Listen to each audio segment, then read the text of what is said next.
방향을 결정하는 것은 앞바퀴입니다. 그래서 아무리 큰 트럭이나 뭐 대형 트럭 운전사가 운전석에 앉아서 핸들을 잡고 앞바퀴를 조정을 하면 앞바퀴의 방향에 따라 차는 질주하고 나아갑니다.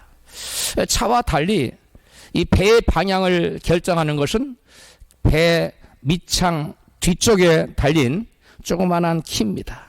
이 보이지 않는 배 밑창의 뒤에 달린 조그만한 키의 방향이 어디로 향하느냐에 따라서 아무리 큰 화물선이나 아무리 큰 함대도 그 키에 여러분 그 선장이 조타석에 앉아서 핸들을 가지고 그 키의 방향을 결정하면 배가 아무리 크건 작건 상관없이 그 키의 방향에 따라서 앞으로 질주하며 나아가게 되어 있어요.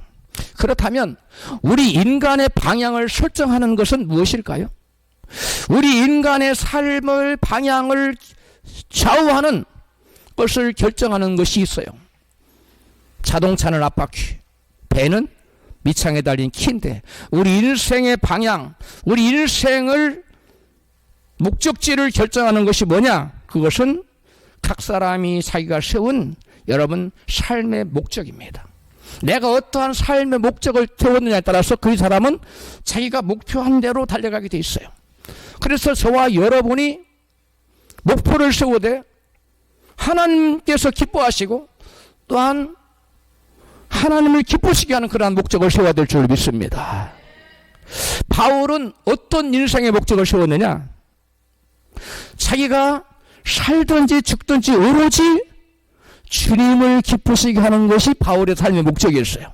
저도 여러분도 우리 모두의 삶의 목적이 이와 같은 목적이 됐으면 좋겠습니다. 아마 이 세상 사는 사람 중에 이보다 더 고결하고 멋진 인생의 목표는 없을 거예요. 바울이 그와 같은 인생의 목적을 세운 것은 죽은 후에 모든 인간이 누구 앞에 서야 된다? 그리스도의 심판대 앞에, 하나님의 심판대 앞에 서야 되는데 그때 바울은 어떤 심판을 받기로 했냐면 너에게는 영생이 있노라, 너에게는 부활의 생명이 있노라 하는 심판을 받고자 하여 그는 살든지 죽든지 그것을 항상 누구를 기쁘시게?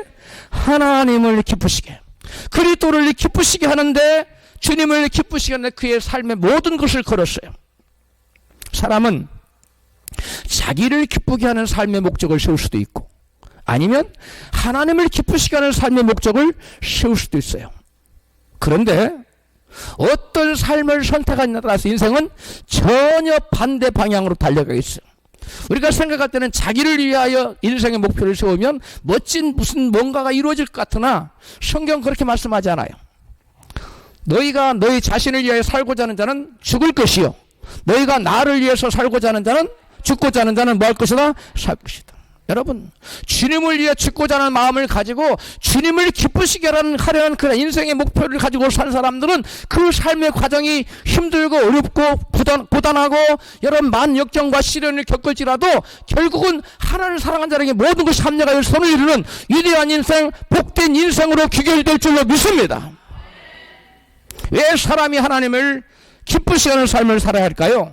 본문에서 여호와 하나님이 같이 말씀하십니다. 이사야 56장 4절입니다. 시작.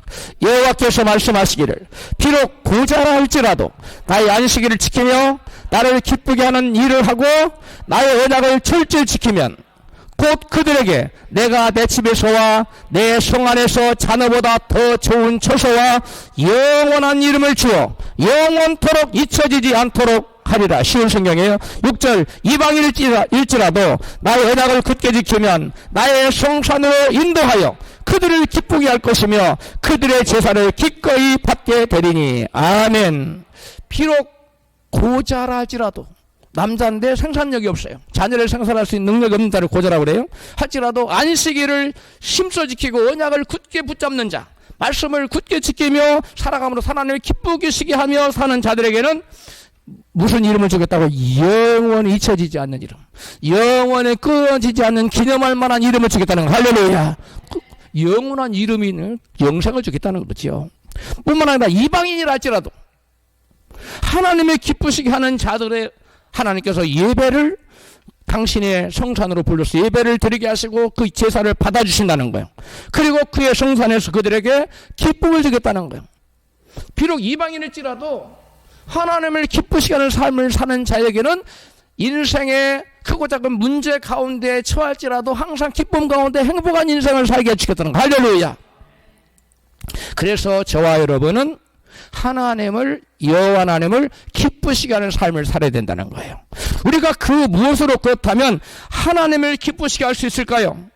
본문 데살로니가전서 2장 2절은 이같이 말씀합니다. 같이 읽어요. 시작. 우리가 먼저 빌립보에서 고난과 능욕을 당하였으니 우리 하나님을 힘입어 많은 싸움 중에 하나님의 복음을 너희에게 전하였노라. 오직 하나님의 옳게 여기심을 입어 복음 전할 부탁을 받았으니 우리가 이와 같이 복음을 전함은 사람을 기쁘게 하려 함이로 오직 우리 마음을 감찰하시는 하나님을 기쁘시게 하려 함이라. 아멘. 바울은 빌립보 지역에서 심한 고난과 능욕을 받으면서도 예수 그리스도의 복음을 전하는 것은 사람을 기쁘게 하려는 것이 아니라 누구를 기쁘시게 하려고? 하나님을 기쁘시게 하는 목적 때문에 내가 살든지 죽든지 어떻게 하든지 누구를 기쁘시게? 주님을 기쁘시게 하려는 인생의 목적을 정한 바울은 심한 능욕을 받고 많은 시련과 고난을 받고 능멸을 받으면서도 낙심치 않고 끝까지 거기에서 복음을 전했는데 사람에게 인정받고 칭찬받고 사람을 기쁘게 하는 것이 아니라 누구를? 살아계신 하나님을 기쁘시게 하기 위하여 복음을 전했다는 것이에요. 할렐루야. 바울은 하나님께로부터 복음을 전하라는 분부를 받고 그 분부대로 복음을 전하는 것은 하나님을 기쁘시게 하는 것이라고 증거하고 있어요. 여러분, 우리 인간이 피조물이 인간이 만왕의 왕이시고 만주의 주고 만유의 창조주시고 만유의 지배자이신 하나님을 어떻게 기쁘시게 할 수 있어요? 그런데 바울은 말하고 있습니다. 어떻게 하는 것이 하나님을 기쁘시게 할 수 있다고? 하나님께 복음 전하는 그 분부를 받고 그 분부에 따라서 그 복음 전하는 말씀에 순종하여 복음을 전할 때 이것이 곧 사람을 기쁘시게 하는 것이 아니라 누구를 기쁘게 하는 거라고? 하나님을 기쁘게 하는 거라고 성경을 말씀해요. 그러므로 저와 여러분은 복음을 전하면 많은 반대가 있습니다. 핍박이 있습니다. 또 어려움이 있습니다. 제가 금요일인가 복음을 전하는 전도지를 하는 어떤 예이씨 쌍욕을 하면서 한 대 치려고 그러더라고요. 그래서 제가 치려면 치라고 가만히 있었는데 치지는 않더라고요. 여러분, 복음을 전할 때에는 하나님의 명령에 순종하여 복음을 전하려 할 때는 여러분 이와 같은 강한 반발과 심한 핍박과 시련과 고난이 있어요. 그런데 그것은 사람을 기쁘게 하라는 것이 아니라 또 나의 자기 만족을 위해서도 아니라 만유의 주 대신 우리의 구원자 되신 주님을 기쁘시게 한 목적인 줄로 믿습니다. 하나님께서는 전도를 통해서 당신의 죽어가는 자녀들을 구원하시기를 아주 기뻐하셔요. 고린도전서 1장 21절에요. 이 세상이 자기 지혜로 하나님을 알지 못하는 거로 하나님께서 전도에 미련한 것으로 믿는 자들을 구원하시기를 기뻐하셨도다. 하나님께서 뭘 기뻐하셨느냐? 당신의 자녀들이 죄 때문에 지금 죄악 가운데 죽어가요. 어디로 달려가고? 지옥으로 달려가고 있는데 그 자녀들을 구원하기를 원하시는데 어떻게 해서? 전도라는 미련한 방법. 전도지한당 주는 게 이게 뭐 사람을 구원하고 지옥 갔다는 천국 가게 해? 이거 우리가 이해가 가지 않습니다. 그러나 하나님은 우리가 인간이 생각해도 미련한 것처럼 보이는 이 전도라는 단순한 방법을 통해서 추구하는 하나님의 자녀들을 구원하시기를 기뻐하셨다는 거예요. 할렐루야. 하나님께서는 그리스도께서 죄인을 위해 피 흘려 죽으심으로 믿는 자들을 구원하신다는 이 복음을, 이 간단한 메시지를 사람들에게 전함으로 그 복음 메시지를 받은 사람들이 그것을 받아들이고 믿을 때 저들을 구원하시기를 기뻐하시다는, 무슨 큰 일을 하고 엄청난 업적을 세우고 뭐 고결한 인생을 사는 자를 구원하겠다는 게 아니에요. 구원의 문이 그 커트라인 굉장히 높은 게 아니에요. 아주 쉬운 거, 누구나 할 수 있는 거. 예수님 나를 위해 돌아가셨다고. 예수님이 나를 위해 십자가 가지고 피 흘려 죽으셨고 그 예수님 피 흘림이 바로 나의 모든 죄를 내 대신 치고 죽으시라는 것이라는 사실을 믿고 회개하고 주님께서 기뻐하시 믿음의 삶을 사는 자를 하나님께서 구원하시기를 하나 작정하신 거예요. 하나님께서 그래서 하나님은 누구든지 믿는 자를 전도라는 방법을 통해서 믿는 자를 구원하기를 기뻐하신다는 거예요. 할렐루야. 그러면 저와 여러분 어떻게 하나님 기쁘시게 할 수 있을까요? 전도함으로써 사람들로 하여금 믿을 수 있도록 기회를 제공할 때 우리 하나님은 마음이 너무나 기쁘실 줄로 믿습니다. 그리스도께서 십자가에서 피 흘려 죽으심으로 죄인의 죄를 다 갚으셨다는 사실을 믿는 모든 자들의 죄를 다 사함받도록 하나님께서 작정하셨어요. 그 사실을 먼저 안 우리들은 나만 믿고 나만 구원받아서 끝났다가 아니라 이제 그 사실을 몰라서 죄악 중에 죽어가는 모든 하나님 모르는 사람들에게 구원의 복음을 전해야 될 줄 믿습니다. 이것이 누구를 기쁘시게 하는 것이라고요? 하나님을 기쁘시게 하는 것이라는 거예요. 그런데 이 복음을 듣지 않고는 그 누구도 회개할 수 없습니다. 이 복음을 듣지 않고는 그 누구도 예수를 믿을 수도 없어요. 그렇기 때문에 복음을 전하여 죄인들을 구원하는 것을 하나님께서는 여러분 기뻐하시는 거예요. 미국의 한 해안가에서 한 어린이가 이렇게 놀다가 그만 물에 빠져서 휩쓸려서 여러분 허우적거리고 죽어가고 있었어요. 그런데 그 해변에 그 현장에서 국가대표급 수영선수, 수영선수 얼마나 수영을 잘하면 국가대표급이겠어요. 수영선수가 일광욕을 그 벤치에 이렇게 누워가지고 접이식 딱 누워가지고 있는데 그 바라보고 머니 쳐다보고 아이가 죽어가고 있는데도 쳐다만 볼 뿐 구원해 주려고 하는 그 어떠한 시도조차 하지 않았어요. 결국 그 어린이는 죽었고 이 사실을 나중에 안 아이의 부모는 그 수영선수를 법정에 고발하여서 법정에 세웠습니다. 미국 법정은 그 수영선수 청년에게 어떤 선고를 내렸을까요? 미국은 개인의 자유를 무척 존중하는 나라입니다. 그래서 이 프라이버시, 이 개인의 자유 굉장히 그 존중해주는 나라예요. 그렇다면 미국 법정은 그에게 무죄를 선고했을까요? 미국 법정은 그 수영선수 청년에게 선한 사마리아 법을 적용해서 유죄를 내렸는데요. 살인죄에 준하는 살인방조죄로 구속을 했어요. 무슨 죄요? 살인방. 무겁습니까? 작습니까? 이건 엄청 큰 죄입니다. 미국과 같은 선진국에는 선한 사마리아 법이라는 게 있는데 구할 수 있는데 누군가를 구할 수 있어요. 그런데도 구조하지 않으면 무슨 죄가 된다고요? 살인방조죄라는 거예요. 마찬가지로 저와 여러분도 누군가를 구할 수 있어요. 그런데 구하지 않고 가만히 멀뚱멀뚱 바라보고 저 사람 지옥하고 말건 나만 구원받았으면 돼. 내가 안 가면 되지. 라고 구하지 않는다면 복음을 전해서 그를 지옥 가는 그 길에서 구원해내지 않는다면 저와 여러분도 하나님 앞에서 그와 같은 살인방조죄를 적용받게 돼 있어요. 여러분 같으면 여러분 자식이 되면 죽어가요. 누군가가 죽어간 아들을 구할 수 있는데 구원해 주지 않고 가만히 멀뚱멀뚱 바라만 봤다면 어떻게 할 것 같나요? 만약 여러분이 왕이에요. 근데 여러분이 아들 하나가 있어요. 왕자가 있는데 그 왕자가 해변에서 지금 수영하다가 죽어가고 있어요. 근데 그 옆에 수영을 잘 건질 수 있는 사람이 밧줄도 있어. 수영 못해도 던져줄 수 있는데 밧줄 하나 던져주지 않고 쳐다만 봤다면 여러분이 왕이라면 여러분이 아무리 관대한 왕이라 할지라도 그 사실을 알았다면 왕자가 죽어가는데도 방치한 그 사람을 아무 일 없었다는 듯이 그냥 살려두겠습니까? 그럴 왕은 없어요.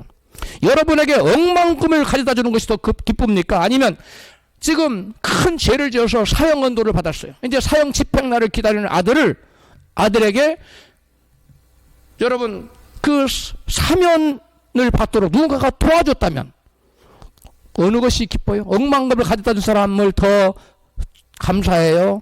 사형 언도 받은 사람을 구해준 사면 받도록 도와준 사람이 더 감사해요? 그렇지요. 할렐루야. 저는 억만금이 더 좋아요. 그런 사람은 사람이 아니에요. 하나님께서는 죽어가는 것을 바라만 본 자에게 어떤 판결을 내리실까요? 에스겔서 3장 17절 18절에 이와 같이 대답하고 있습니다. 같이 읽습니다. 인자야, 내가 너를 이스라엘 족속의 파수꾼으로 세웠노니 너는 내 입에서 나오는 말을 듣고 나를 대신하여 그들을 깨우치라. 누구를 대신해서? 하나님 대신해서 대신 깨우쳐. 그다음 18절 시작. 가령 내가 악인에게 말하기를 너는 반드시 죽으리라 할 때에 네가 깨우치지 아니하거나 말로 악인에게 일러서 그 악한 길을 떠나 생명을 구원케 하지 아니하면 그 악인은 그 죄악 중에서 죽으려니와 내가 그 핏값을 내 손에서 찾을 것이라. 아멘. 하나님께서 에스겔을 뭘로 세웠다고요? 파수꾼. 파수꾼은 뭐 하는 사람이냐면 이 망대에 높은 망대에 서가지고 동네의 외침이 지금 쳐들어오느냐 안 쳐들어오느냐 그걸 보는 사람이에요. 망을 보다가 적군이 막 밀어들어오고 있네. 그러면 막 종을 울리고 사이렌을 울리고 막 외쳐서 참자는 모든 동네 사람 뭐 해야 돼요? 깨워야 돼요. 왜? 탁 자골당한 몰살당해요. 마찬가지입니다. 지금 마귀에 의해서 몰살당할 수밖에 없는 죄 때문에 몰살 죽어가고 잠자고 있는 영혼들을 지금 마귀가 너희들을 죽여서 지옥 끌고 가니까 빨리 일어나서 깨우라고 저와 여러분을 에스겔을 파수꾼으로 세웠어요. 할렐루야. 무슨 파수꾼이에요? 영적인 파수꾼이에요. 영혼을 죄악 때문에 지옥 갈 수밖에 없는 그 영혼을 깨우라고 세우신 파수꾼이 바로 에스겔뿐만 아니라 저와 여러분인데 이 파수꾼이 잠자고 있어. 그리고 적군이 쳐다보고도 에이 뭐 나만 도망가 버리면 되지. 그리고 동네 사람들 사이를 울리지도 않고 여러분 종을 울리지도 않고 깨우지 않았어요. 동네 사람 다 죽었어요. 나중에 국가에서 알았어요. 그랬으면 그 사람 가만두겠어요? 그 사람은 여러분 당연히 사형이에요. 마찬가지입니다. 우리 하나님께서도 저와 여러분에게 무슨 사명을 주셨다고요?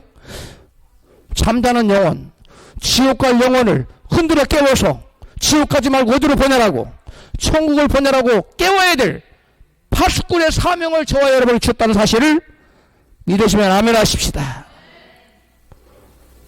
그래서 저와 여러분은 파수꾼이기 때문에 그 영혼들이 그것을 모르고 지금 안다면 안 믿는 사람 누가 있어요?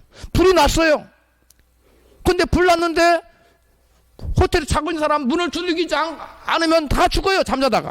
그런데 실제로 그런 일이 있었죠. 층마다 다니면서 막 흔들어 깨워 문을 두드려 사람을 깨워 수많은 사람들을 살린 그 호텔 그 밑에서 일본 사람 뭐라 프론티어인가 뭐 거기서 일본 사람이 그런 사람이 있었어요. 마찬가지 저와 여러분도 우리 주변에 영적으로 잠자고 있는 죄 때문에 지옥각으로 달려가고 있는 그런 사람들에게 복음을 전해서 당신 이러고 있다가는 당신 지옥가. 당신은 영원한 저주를 받아.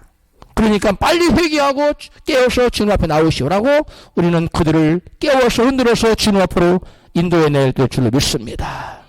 여러분, 하나님은 죽어 지옥 갈 죄인에게 복음을 전해야 될 사명이 있는 신자들인 저와 여러분이 그들에게 복음을 전해주지 않아서 몰라서 그들이 지옥 갔다면 그 핏값을 하나님께서는 믿는 자에게 신자에게 묻겠다는 거예요. 예수님께서는 승천하시기 직전에 제자들에게 죽어가는 영혼을 구원하라고 파수꾼의 사명을 주셨어요. 마가복음 16장 15절에 시작. 또 가라사대 너희는 온 천하에 다니며 만민에게 복음을 전파하라. 믿고 세례를 받는 사람은 구원을 얻을 것이요. 아멘. 여러분 온 천하에 다니라고 해서 뭐 저기 저먼 아프리카 뭐 이런 데 가라는 게 아니에요. 물론 그거 가면 좋지요. 가기도 하고. 그러나 여러분 지금 거리적으로만 뿐만 아니라 하나님을 전혀 모르는 사람이 여러분 바로 그런 사람이에요. 여러분 가정에 있을 수 있어요. 여러분 친구일 수 있어요. 여러분 직장 동료일 수 있어요. 그 누구든지 예수가 누군지 사람의 운명이 어떠한지 죄인은 예수 믿지 않으면 죄 때문에 지옥 가된다는 사실을 그 모르는 모든 사람에게 우리가 복음을 전해야 될 파수꾼의 사명을 받다는 사실을 믿으시면 그게 아멘 하십시다. 여러분 만민에게 온 천하 다니며 만민에게 복음을 전파하라는 이 전도 명령은 순종하면 좋고 뭐 순종 안 해도 그만이라는 게 아니에요. 이거는 반드시 순종을 해야만 하는 절대 지상명. 그래서 지상명령을 땅지자 지자가 아니에요. 지극할 지자. 최고 높다는 말이에요. 지존하신 하나님. 그 지자예요. 그래서 최고의 명령이라는 지성명령이라는 것은. 아멘. 그 하나님의 명령 중에 최고의 명령은 무슨 명령이냐? 무슨 명령? 전도 명령이에요. 따라서 하세요. 하나님의 최고의 명령은 복음을 전하라는 전도 명령이요. 그것이 지상 명령입니다. 아멘. 예수님은 이런 말씀을 하세요. 마태복음 10장 32절에 같이 시작. 누구든지 사람 앞에서 나를 시인하면 나로 하늘에 계신 내 아버지 앞에서 저를 시인할 것이요. 저들이 사람 앞에 나를 부인하면 나도 아버지 앞에서 저들을 부인할 것이다. 예수님 말씀이에요. 그런데 여기서 시인이라는 단어를 잘 봐야 돼요. 우리는 그냥 번역된 본문만 보니까 당신 예수 믿어? 예, 믿어요. 이렇게 시인하는 걸 생각해요. 물론 그런 의미도 있어요. 근데 원어는 단지 그런 의미만을 품고 있지 않아요. 원어는 호몰로게오라는 단어인데 이 법정에서 증언하다, 증거하다라는 단어예요. 그러면 그걸 대입해 보세요. 너희가 사람 앞에서 나를 증언하지 않으면, 사람 앞에서 너희들이 나를 증거하지 않으면 이 말이 되는 거예요. 그러면 나도 하늘에 계신 아버지 앞에 내가 너희를 뭐한다? 저거 내 아들이라고 내가 증언 안 해줄까? 안 해줄까? 저자가 내 신부라고 내가 증언 안 할 거야. 그 말이에요. 이게 무서운 얘기예요.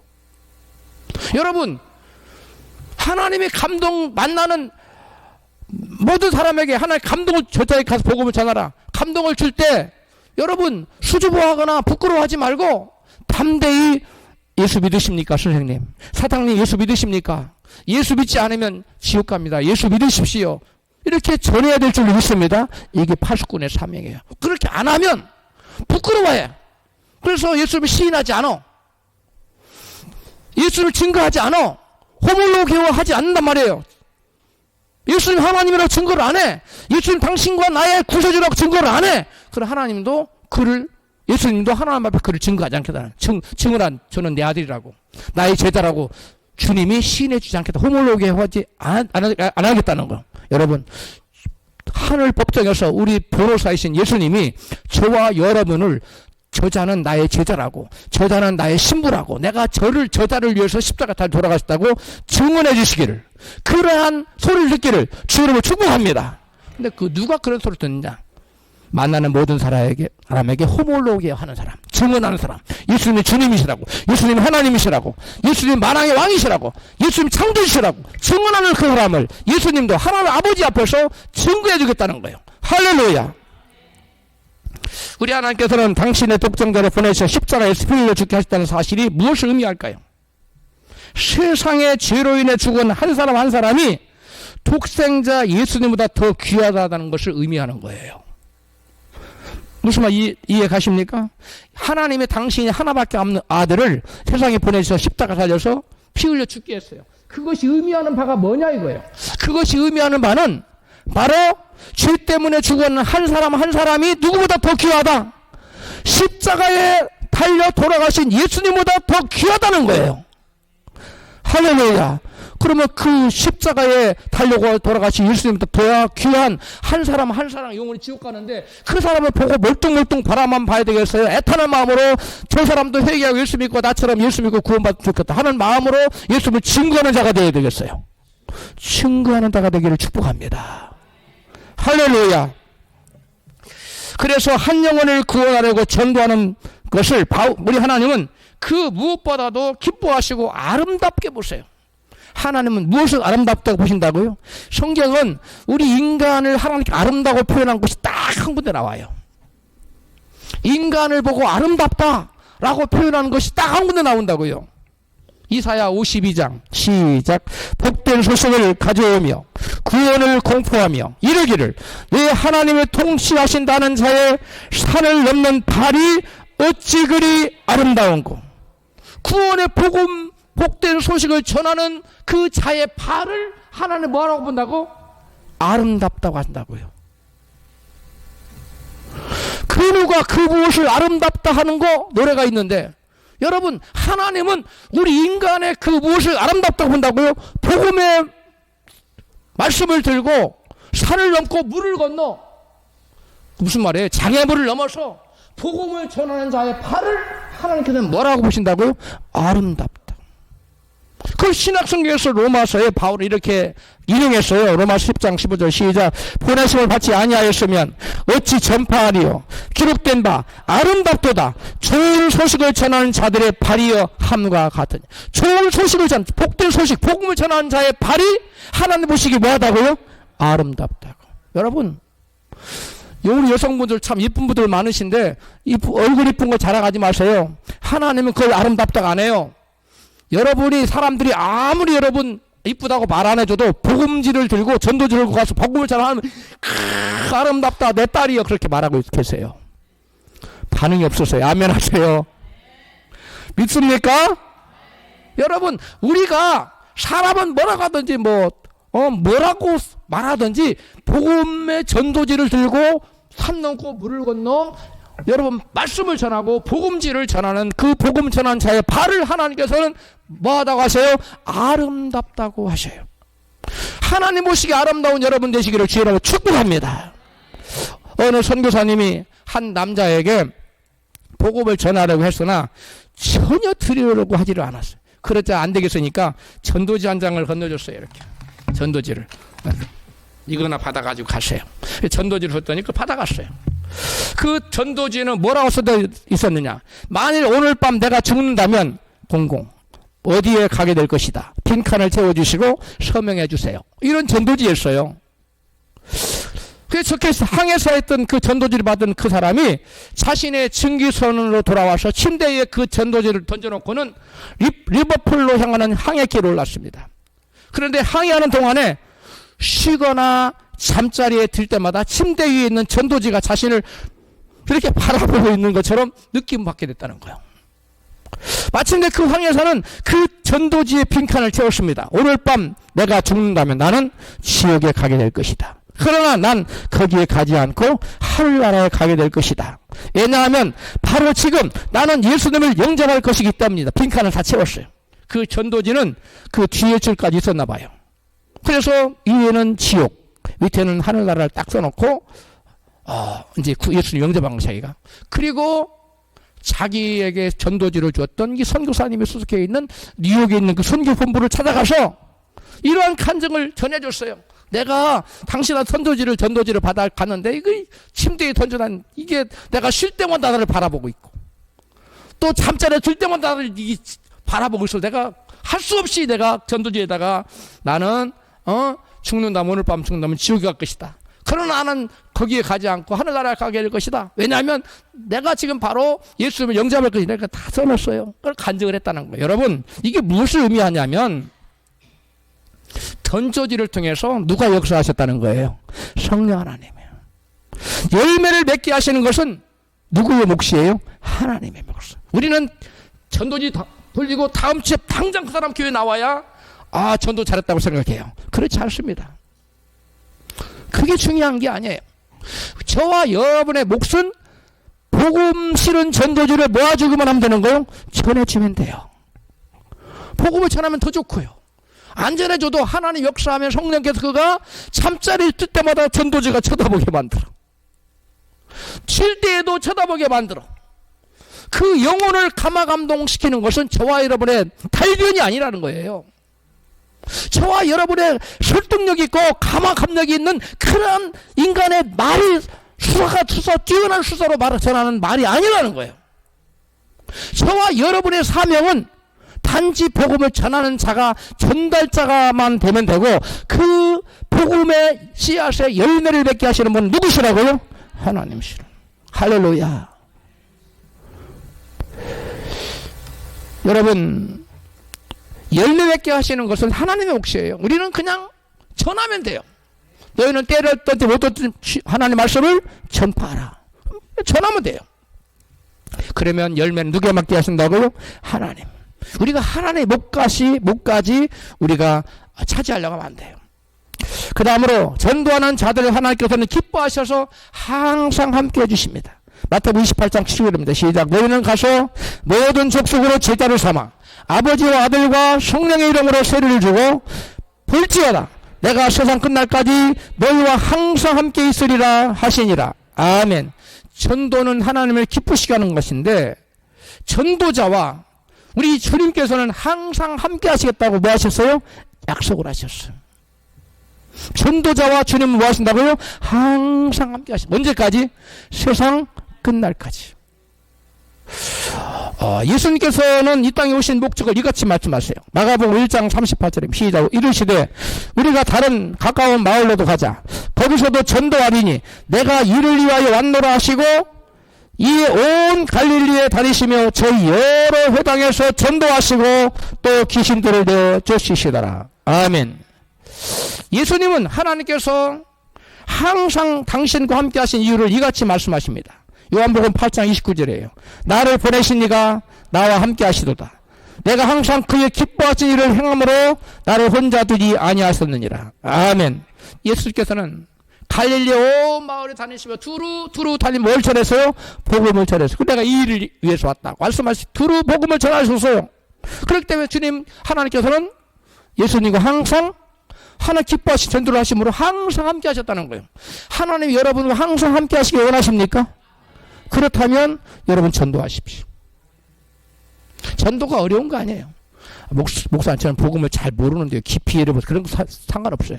그냥 복음 적어놓은 전도지를 줘요.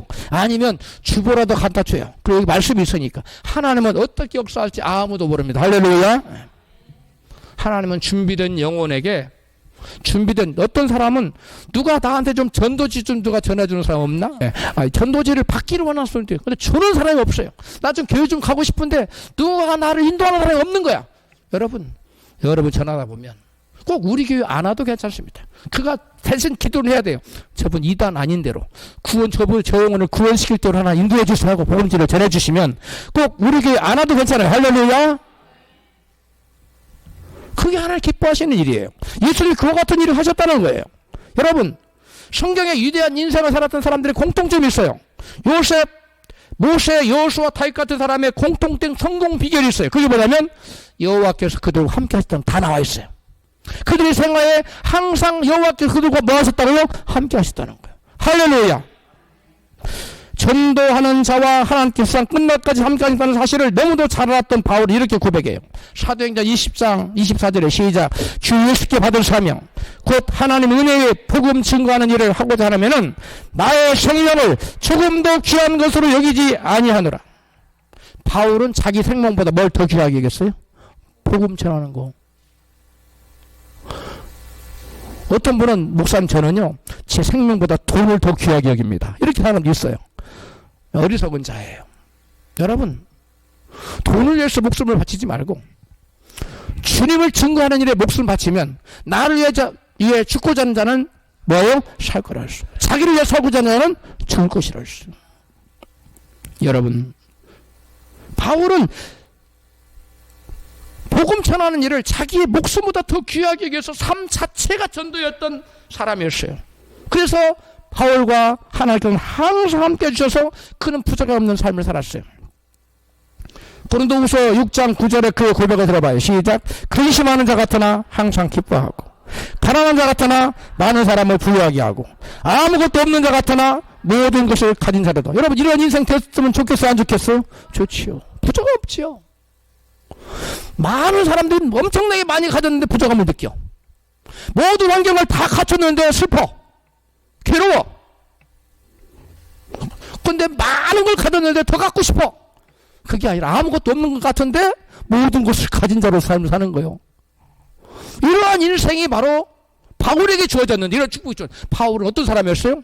자기의 복음을 전하는 일에는 자기 뭣도 생명도 귀한 걸 여기지 않는 거예요. 복음을 위해서 자기 목숨을 내어놓은 사람, 이 사람이 바울이에요. 여러분 바울만큼 상을 못 받아라도 좀 비스듬하게 상을 많이 받기를 축복합니다. 그러면 전도하셔야 돼요. 전도 안 하고 이 세상에서 아무리 많은 일 많이 해도 여러분 전도한 사람 그 근처도 못 가요. 왜? 하나님 온 천하보다도 한 영혼을 더 귀하게 여기기 때문에. 하나님 제가 온 천을 해가지고 주님 앞에 바쳤는데요. 그것부터 하나님 당신을 사랑한 자녀가 죄 때문에 지옥 가는데 건져서 데리고 와서 그래 내가 너를 기뻐하노라. 하나님 기뻐하시 전도하십시오. 하나님은 우리의 능력이 많고 적음을 고려하지 않아요. 그냥 능력이 없어도 수줍어도 예수 믿으세요 이렇게 해도 하나님 그 전도 좀 한 사람 마음속 성령 역사하면 회개하고 주님께 돌아올 줄로 믿습니다. 어떤 사람은요 죽으려고 했는데 한강변에서 죽으려고 눈 사람이 전도지를 주더라는 거예요. 근데 거기에 뭐라고 썼냐? 예수가 모든 인생의 문제 해답입니다. 써져 있어요. 그래? 그러면 교회는 한번 가보고 죽을까? 그때가 새벽 3시였어요. 어느 십자가에 달린 곳으로 따라갔어요. 새벽 예배가 아직 열리잖아. 교회 문이 열렸더라. 그래서 새벽 예배까지 기다렸다가 새벽 예배를 데리고 나왔는데 그 목사님이 어떻게 알았는지 인생은 예수를 믿으면 아무리 큰 문제를 만나도 문제가 아니라는 설교를 하더라는 거야. 그 설교를 듣고 이분이 그 자리에서 통곡을 하고 회개하고 여러분 자살을 안 했다는 거예요. 그리고 그 교회 다녀서 그 교회 장로님이 됐어요. 제가 그 강남의 무슨 교회인데 교회 이름이 기억이 안 나요. 하도 오래전에 간증이라. 싫어합니다. 여러분, 전도 한 장이 사람을 여러분 살려내는 거예요. 수많은 자살을 한 사람이 어떤 사람은 길거리에 떨어져 있는 전도지를 들고 죽으러 가다가 그걸 읽어보다가 예수 믿으면 길이 있네라고 생각하고 구원받았다는 거예요. 자살을 포기했다는 거예요. 인생을 포기하려던 인생, 자살하려던 그 인생이 자살을 포기하고 인생을 포기하려던 것을 포기하고 하나님께 돌아와 새 인생을 사는 것이 전도라는 거예요. 깨달으셨으면 크게 아멘 하십시다. 여러분, 물가의 심기훈 교회 윤성호 목사님이 전국 전도왕 50명을 찾아가 간증을 듣고 그들의 4가지 공통점을 발견했습니다. 첫째, 전도자 자신이 엄청난 변화를 체험했다. 전도자 자신이 신앙에 놀라운 변화가 생긴다는 거예요. 두 번째, 전도자들은 전도하고 나서부터 놀라운 경제적을 보여받았다는 거예요. 물질에 굉장히 떠들렸던 사람들 50명이 다. 근데 다 물질이 보이지 않게 풀려나가더라는 거예요. 그 다음에 세 번째, 전도자들이 전도하고 나서 병 고침 받고 건강을 복을 누리고 있다는 거예요. 여러분, 병이 있으신 분 전도하십시오. 하나님 병 고쳐주세요. 기도만 하지 말고 나가 전도하세요. 여러분 병보다 더 중요한 게 그 사람 지옥 가는 거예요. 할렐루야.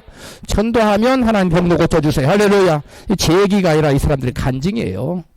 네 번째, 전도자들이 전도하기 전에는 별 볼 일 없는 사람이었는데 별 볼 일 있는 사람, 유명한 사람으로 다 바뀌었다는 거예요. 다 쓸모있는 사람, 다 사방에서 오라고 그러는 거예요. 그 사람 필요로 하는 거예요. 전도하십시오. 그리고 물가의 심기훈 교회 윤성호 목사님은 전도하는 것보다 빠른 축복의 길은 없다라는 결론을 내렸다는 거예요. 그분이 전국에 50개 교회를 찾아다니는 거예요. 전도한 50명을 만난 거예요. 사랑하는 성도 여러분, 여러분의 소원보다 죽어가는 영혼을 구원하기 원하는 주님의 소원에 먼저 집중해 보십시오. 그러면 너희는 먼저 그의 나라와 그의 의를 구하라. 그리하면 이 모든 것을 너희에게 더하시리라는 주님 말씀, 마태복음 6장 33절의 말씀이 여러분에게 적용될 거예요. 말씀이 여러분에게 실현되기 시작할 거예요.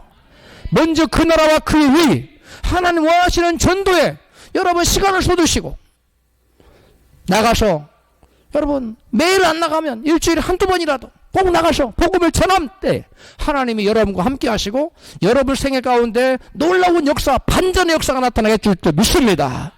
성령님의 인도를 따라 사도 바울은 빌립보와 데살로니가에 가서 복음을 전하다가 많은 고난을 당해서 이루 말할 수 없는 본문 데살로니가전서 2장 2절에 시작. 우리가 지난번에 빌립보에서 고난과 능욕을 당하였으나 우리 하나님을 힘입어 많은 싸움 중에 하나님의 복음을 너희에게 전하노라. 빌립보에서 복음을 전하며 귀신 들린 여종을, 여러분 그 내용 다 알고 있죠? 여종을 고쳐줬는데 그로 인해서 붙잡혀가지고 심한 매를 맞고 깊은 감옥에 갇혀 이루 말할 수 없는 고난을 당했어요. 시련을 당했어요. 주님 명령에 순종하여 복음을 전했는데도 붙잡혀서 심한 매질을 당하고 감옥에 갇히는데 이루 말할 수 없는 고난을 받았어요. 특히 데살로니가 지역에서는 복음을 전하다가 심한 반대와 핍박을 받고 도망치듯 그것을 떠나왔기 때문에 실패한 것처럼 보였어요. 이번 선교는 전도여행은 실패했구나 라고 생각했어요.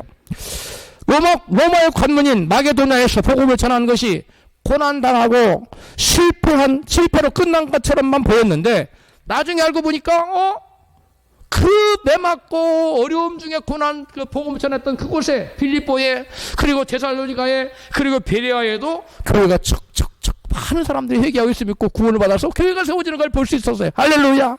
그 당시에는 이거 참 너무 허탈하다. 아무런 열매도 없고 이게 뭐람. 이렇게 생각했는데 나중에 보니까 그들에게 심령에 심어진 복음의 씨앗이 믿음으로 변화되고 그 각 지역에 그들을 그 바울을 그렇게 핍박하고 쫓아냈던 그 지역에 많은 사람이 회개하여 교회가 우뚝우뚝 세워졌다는 거예요. 할렐루야.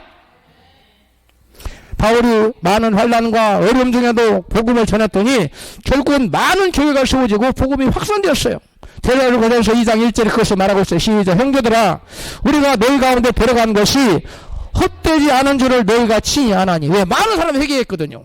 많은 사람이 예수를 믿거든요. 많은 사람이 모여서 이제 교회를 막 척척 세웠거든요. 그러니까 우리가 갖다 심한 고난을 받고 복음을 전하는 것이 헛되지 않은 걸 너희가 알잖아. 그 얘기하는 거예요. 복음의 씨앗을 뿌릴 때는 눈물을 흘리는 수고가 따르지만 결국 기쁨으로 그 단을 거두고 돌아오는 날이 있기 때문에 결코 복음을 전하는 수고는 헛되지 않은 것입니다. 할렐루야. 당장 가시적인 열매가 없어 실패처럼 보여도 눈물을 흘리며 복음의 씨를 뿌려놓으면 언젠가 기쁨으로 거둘 날이 있다는 사실을 믿으시기를 주여로 축복합니다. 하나님 뜻대로 믿음으로 말씀에 순종하며 맡겨진 일들을 우리가 잘 감당할 때 그럴 때는 고난이 없을 것 같지만 그렇지 않아요.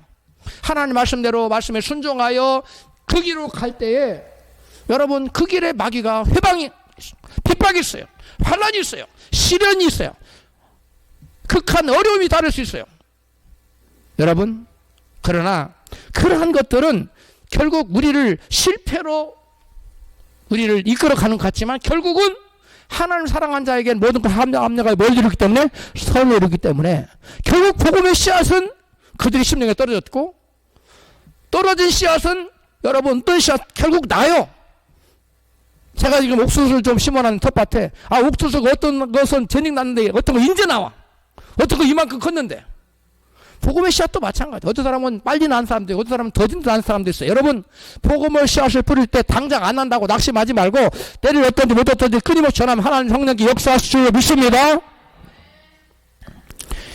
여러분 하나님께서는 결과보다 과정을 중요하게 여기세요. 하나님 말씀대로 끝까지 순종하고 인내하는 자를 인내하는 것을 하나님께서는 중요하게 여기세요. 본문 데살로니가서 2장 2절에 시작. 우리가 지난번에 빌립보에서 고난과 능욕을 당하였으나 우리 하나님을 힘입어 많은 싸움 중에 하나님의 복음을 너희에게 전하였노라. 복음을 전할 때에는 많은 싸움이 있다고 했잖아요. 영적 전쟁이 있어요. 아까 제가 복음 전하도 얘가 웃는 얼굴 복음 전하는데 웃는 얼굴에 침 안 맞는 그랬잖아요. 그렇죠? 예이씨 그러면서 욕을 하는 사람이 있어요. 복음 전하는데 예수 믿으세요. 웃으면서 사는 이런 많은 환난이 있어요. 어려움이 있어요. 반대에 부딪혀요. 그러나 낙심하고 좌절하지 마세요. 그 사람 안에 있는 마귀가 두려워서 그러는 거예요. 복음을 전하십시오. 우리가 신앙생활 하면서 시험에 들고 넘어지고 좌절하고 포기하는 이유가 바로 쉽게 내가 원하는 결과가 나타나지 않기 때문이에요. 내가 몇 번 저 사람 복음 전해서 그 사람 들은 척도 안 해. 예수 믿을 기미도 안 보여. 낙심하지요? 낙심할 필요 없어요. 예? 좋은 결과 보이지 않아도 역경과 시련을 닥쳐도 낙심하고 좌절하고 여러분 포기할 필요가 없어요. 왜냐? 갈라디아서 6장 9절 이렇게 이와 같이 말씀하시죠. 시작. 우리가 선을 행하되 낙심하지 말지니 포기하지 아니하면 때가 이름에 거두리라. 아직 안 이루어졌어요? 아직 하나 때가 안 된 거예요. 기다리면 됩니다. 할렐루야. 선을 행하다가 뭐 하지 말라고요? 낙심하지 말아요. 낙심하지 말지. 뭐 하지 아니하면 포기 안 하면 포기하지 않고 끝까지 나가면 때가 이름에 뭐 하리라? 이루리라. 거두리라. 열매를 맺게 하리라. 할렐루야. 결과에만 초점을 두면 자주 넘어지고 하나는 원망하며 언제쯤 그 열매가 맺혀지고 그 결과가 주어질까 조급해하기 쉽습니다. 바울은 많은 고난과 시련 속에 복음을 전했으나 열매를 보지 못했지만 결과와 열매는 하나님께 몫이다라는 사실을 결국 깨달았어요. 바울이. 왜? 복음을 강하게 거부하던 빌립보, 데살로니가, 베레아 사람들이 마침내 복음을 받아들여 예수 믿고 그곳에 막 교회가 탁탁 세워지는 걸 보고 아하, 내가 고난을 받고 하겠지만 교회를 세우고 복음의 열매를 맺게 하시는 분은 누구시다? 하나님이시다. 복음 전도지 복음 나 싫어요. 하지 마세요. 겨우 전도자 하나 줬더니 그거 들고 와서 침대에 전도자 그 전도자가 계속 누려봐. 그 누가 역사한 거예요? 하나님이에요. 전도지가 어떻게 누려보겠어요? 성령께서 야 전도지가 너를 쳐다보고 있지 이런 생각을 준 거죠. 여러분 성령님이 함께 하시면 나의 부족함에도 불구하고 열매가 나타날 줄 믿습니다. 우리의 신앙의 목적은 나를 위해서여서는 안 됩니다. 나의 성취, 나의 만족, 나의 기쁨, 나의 자랑 또는 나의 의를 내세우기 위한 것이어서는 안 돼요. 그건 바른 신앙이 아니라 그릇된 신앙이에요. 그럼 어떤 신앙이 올바른 신앙이냐? 하나님께 받은 그 사랑 그리고 구원의 은혜에 감사하여 오직 하나님의 기쁘시게 해드리는 목적으로 살아가는 삶. 이게 올바른 신앙이에요. 그리고 때렸던지 못했던지 말씀을 만나는 모든 자에게 말씀을 전파하는 복음 전하는 자들이 진정한 신앙입니다. 할렐루야. 우리 모두 그런 자가 되기를 주의 이름으로 축원합니다.